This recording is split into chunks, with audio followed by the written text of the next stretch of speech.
അവരുടെ ശബ്ദത്തിനേക്കാളും ഉയർത്തിയിട്ട് സംസാരിക്കാൻ നമുക്ക് അവകാശമില്ല. നമ്മൾ പറയുന്നിടത്ത് ന്യായമുണ്ട്, ഉപ്പയും ഉമ്മയും പറയുന്നിടത്ത് ന്യായമില്ല എങ്കിൽ പോലും തർക്കിക്കാൻ വകുപ്പില്ല. അവരോട് തർക്കിച്ച് നിൽക്കാൻ പാടില്ല. അല്ലാഹു സുബ്ഹാനഹു വ തആല അത്രത്തോളം അവരോട് അദബ് കാണിച്ച് സ്നേഹത്തിന്റെ വടിയിലായി കടിയാൻ അല്ലാഹു നമുക്ക് തൗഫീഖ് നൽകട്ടെ. തങ്ങന്മാരെ കൈപിടിച്ച് മുത്തുന്നവരില്ലേ, വലിയ വലിയ ആലിമീങ്ങളെ കൈപിടിച്ച് മുത്തുന്നവരില്ലേ, മോനെ വീട്ടിൽ നിന്ന് നീ പുറത്തിറങ്ങുമ്പോ നിന്റെ പുരയിലുള്ള ഉമ്മാന്റെ കൈപിടിച്ചപ്പോഴെങ്കിലും ഒന്ന് മുത്താൻ നിനക്ക് പറ്റിയിട്ടുണ്ടോ?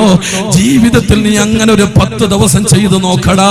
നിന്റെ ജീവിതം മാറി മറിയും. നിന്റെ ടെൻഷൻ തീരും, നിന്റെ വിഷമം തീരും, നിന്റെ കടങ്ങൾ തീരും, നിന്റെ ബുദ്ധിമുട്ടുകൾ തീരും. നിനക്ക് വീട് തരും, നിനക്ക് വണ്ടി തരും, കച്ചവടത്തിൽ ബർക്കത്തുണ്ടാകും. വിദേശത്തുള്ളവനാണെങ്കിൽ ഞാൻ പറയട്ടെ, ചങ്ങാതിമാർക്ക് മെസ്സേജ് അയക്കുന്നോന്, മോനെ പതിരാ നേരം വരെ എന്റെ മോന്റെ കോള് വരുമെന്ന് കാത്തിരിക്കുന്ന ഉമ്മ പുരയിലുണ്ടാകും. ഒരു മെസ്സേജ് കൊടുക്കണം.